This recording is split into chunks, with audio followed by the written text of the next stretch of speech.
Sa wala pa kita makabalayon sa akong mga amigo kag mga amiga, sa wala pa kita kapadayon mga piusa kita karong gabi. Yung akong kape, products ini sang DXN akong kape. Amo ning ginagamit ko kada pasado alas 9 mga pi ako mga kaigsuunan. Lindsay Coffee. Ang tawag sini Lindsay Coffee, product sang DXN.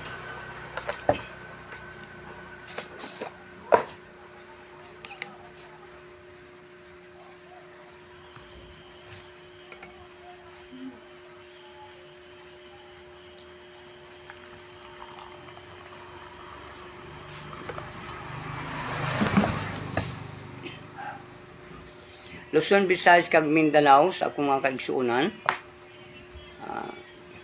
Sa wala pa kita makapadayon, timplaan ay ako kape. Timpla muna tayo ng kape, DXN.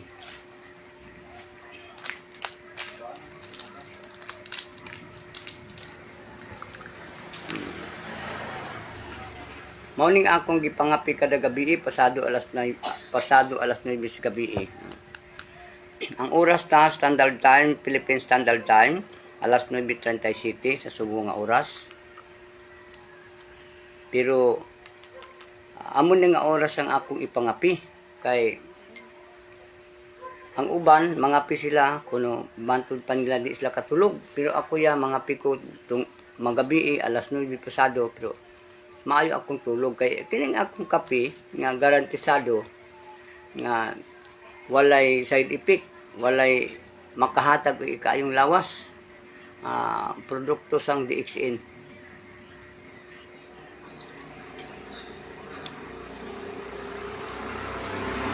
Wala ni kinahanglan na ato pa ning lagyan ng asukal kay hindi ni uso ang maglagyan natin ng asukal o kalamay ng Lindsay Coffee. Diretso na rin siya shake. Pagbubo sa ininit, i-shake mo na ito kag diretso na inuin.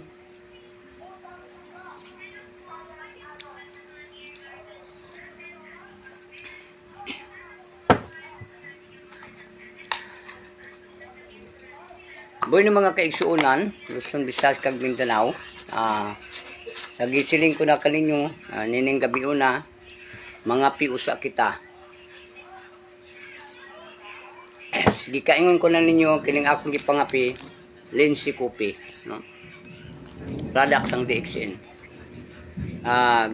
Kung mamangkot ka mo sa akon o gusto man ninyo, makigistorya lang mo sa ako, kay tudloan ta mo og asa mo mapalit, no? O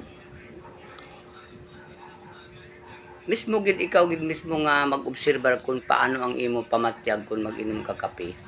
Iya sang DXN nga produkto.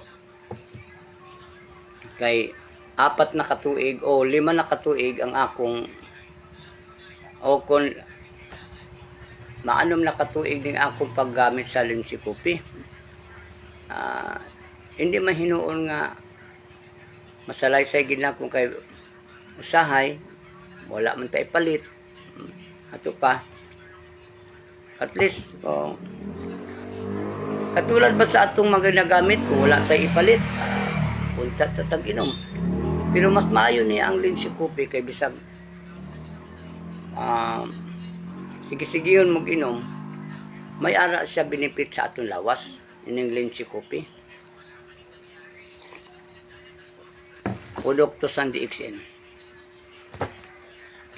Sa akong mga amigo Luzon, Visayas kag Mindanao to abroad, ang kanunay natong gisgutan diri sa social media sa akong live session, amo ang mga pasumbingay, mga palaanggid-anggiran nga istorya mga kaigsunan. Nga dapat naton nga intindihon kung ano ang buot silingon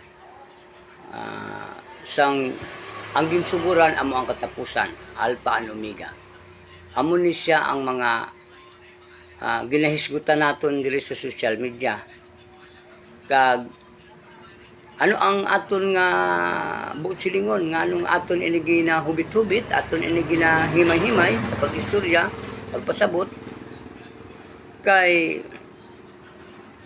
matud pa ari kita sa gitawag climate change. Kay ang epekto sang climate change mga kaigsunan kung sa aton pagsabot, may mga panahon nga may mga makasabit siya sa gitawag nga may baguhon sa aton panahon. Climate change mga kaigsunan. Uso ang mga kalamidad. Delikado ang mga kalamidad katulad sang linog. Pero sinakaroon nga 7.8 intensity. Perting gubutan na mga igsuon. Matruma ang iba na anak mga kaigsunan sa kakusgon sa 7.8. Mao kini ang istorya karon kay nagpangandam kita kanunay. Maulag gina nga ang ato diri gibuhat kanunay nga ang atong advice diri kanunay nga atong mag-ugyon kitang mga Pilipino, kitang mga misyonaryo, mag-ugyon kita. O unsa man imong profesyon, o unsa man ang imong tinuuhan, managsama kitang tanan sa ubos sa tuo na to sa makagagahom nga tanan. Wala may ibang naglalis ng kalibutan, tao raman, no? Pero ang aton kadtuan usa raman. Ngano man kita tanan nagtuo man kita sa Dios.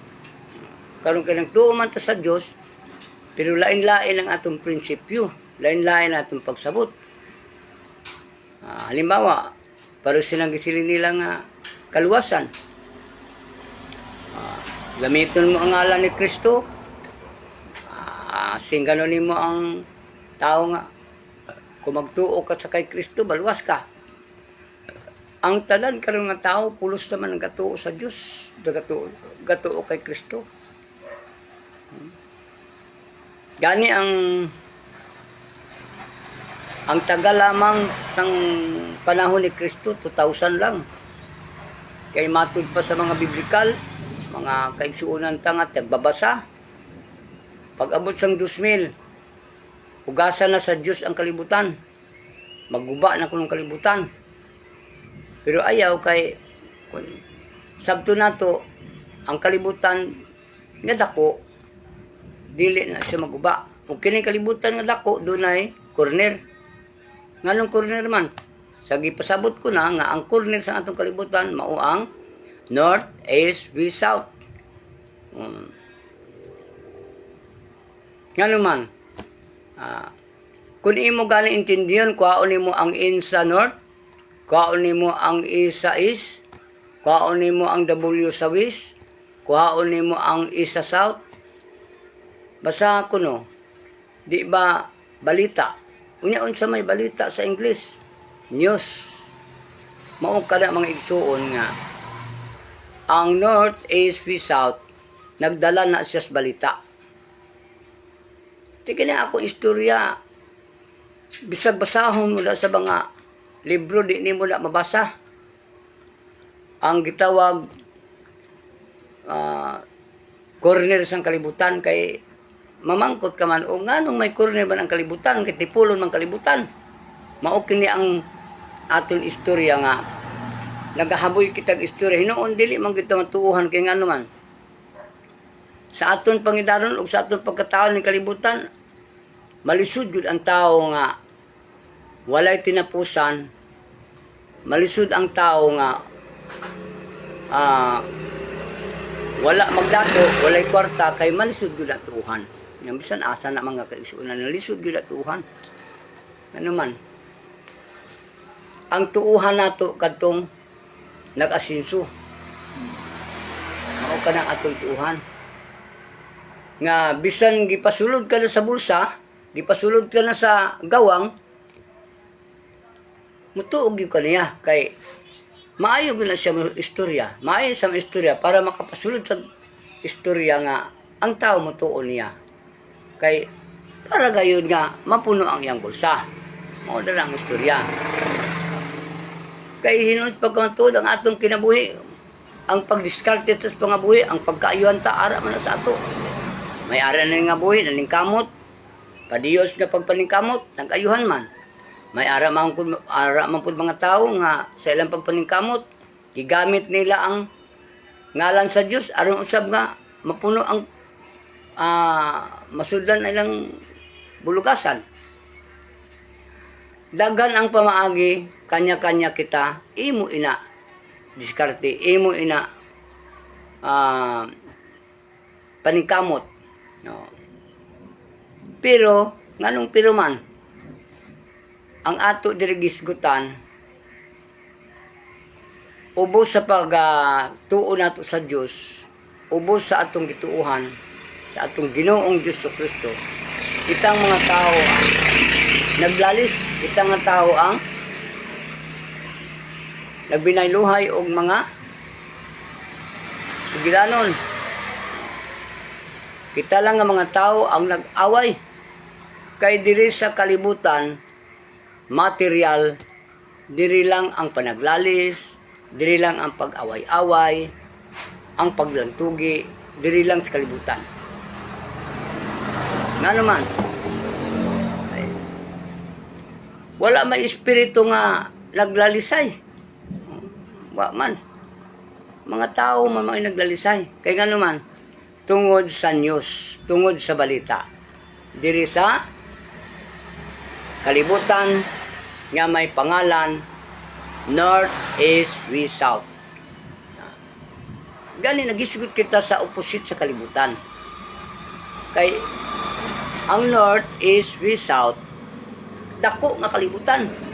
Ya karon kay may opposite man gamay nga kalibutan. Mao na nga kita nag-istorya,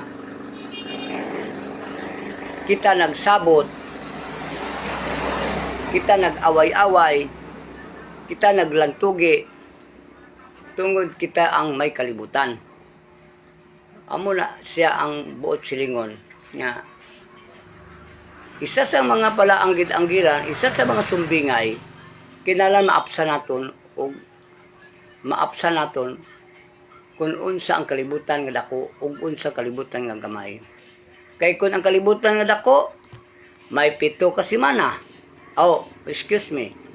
Ang kalibutan nga dako may 7 ka adlaw. Gitawag 7 ka semana. Kumuingon man ka nga sa gamay nga kalibutan, ikaw nga tao, ikaw ang may kalibutan. Naingon ko na, may 2 ka buo nga dalunggan, 2 ka buo nga ilong, 2 ka buo sa mata. Ba. Amo na siya ang opposite sang 7 ka semana, 7 ka adlaw sang isa ka sang kalibutan. Kaya kita may makalibutan. Kung mo ingon man po ka nga, ano ang pamatuod mo, i-explicar nga ang nag-opposite ka sang kalibutan nga dako. O explicar bitaw nako. Ang North kining aton 2 ka kamot, East, West, South. Kining atong 2 ka kamot ug 2 ka tiil mao ni siya ang opposite sang North, East, West, South. Unya, sino man ang gabalita? Kita nga opposite sang kalibutan. Yan naman. Kung moingon ka nga sa isa ka tuig ang kalibutan, pila ka bulan ang isa ka tuig, pila ka bulan? 12. Di ba 12? Oh. Atong ipamatuod karon kung unsa ka tinuod ang gitawag opposite. ikaw nga tao, ako nga tao, may duwa kita ka kamot. Ang aton duwa ka kamot, sa aton tuo nga kamot, dunay 3 ka lutahan. Abaga, siko, kamumuo. O, 3. Sa piyak, abaga nga lutahan, siko nga lutahan, kamumuo nga lutahan. Pila tanan? 6. O.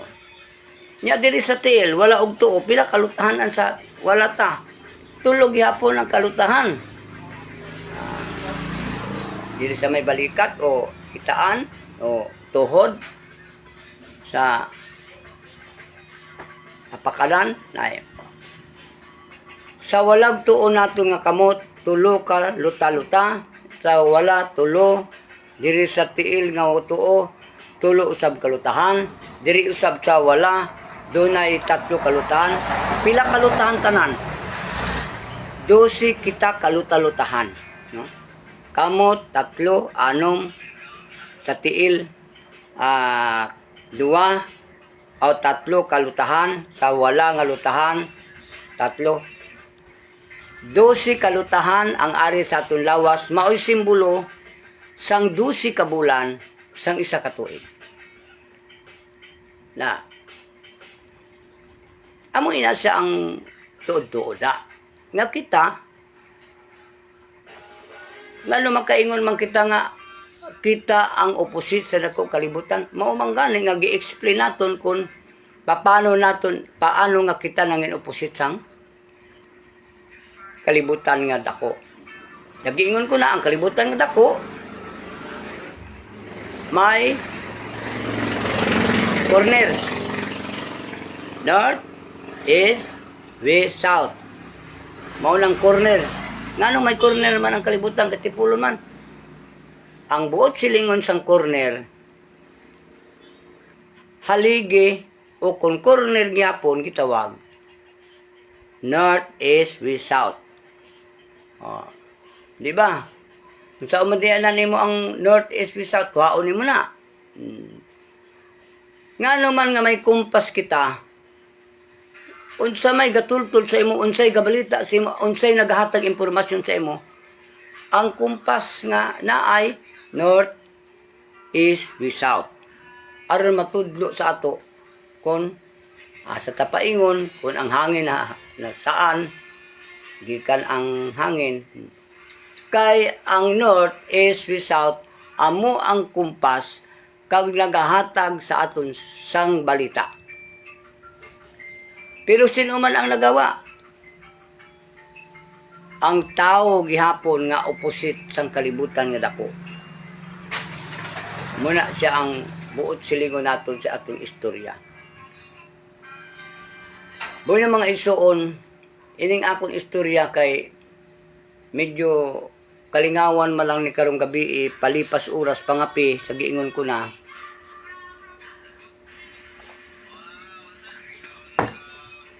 Kay antes ko mutulog, gapangapi ko. Mauni nga mag-istorya ko diri sa inyo, sa ako mga amigo ka mga amiga. Ang purpose amo lang na siya, makadulong ako kaninyo og mga maayong balita. Sa giingon ko na, tungod kay kita ang opposite sang dako nga kalibutan. Dako nga kalibutan may pangalan North, East, West, South. Ang tao, ang opposite sang North, East, West, South, amo ang duha ka wala og tuo nga kamot sa atong lawas og wala og tuo nga tiil nato, amo ang corner naton nga opposite kag simbolo sang North, East, West, South. O kini paging 12 kalutahan, isipan ninyo, tinuod na. Bisag mag-unsa pa kamo kini kung nasabtan nyo kung istorya, kining ako istorya dire, usa lamang ini siya ka, mga dalan pag-abot sa panahon. Na makaingon ta, oy, tinuod bitaw itong istorya ni Brad Wilmar. No? Sa pagkakaroon, maglisod pa kita po tuo. Kay nga naman maglisod kita pagtuo. Kay wala pa nato kini maobserbaran. Kay sige ingon ko na, ang mga history sa kalibutan, ang nasulat sa Old Testament, 10% lang ma'am. Ang nasulat sa New Testament, 10% lang.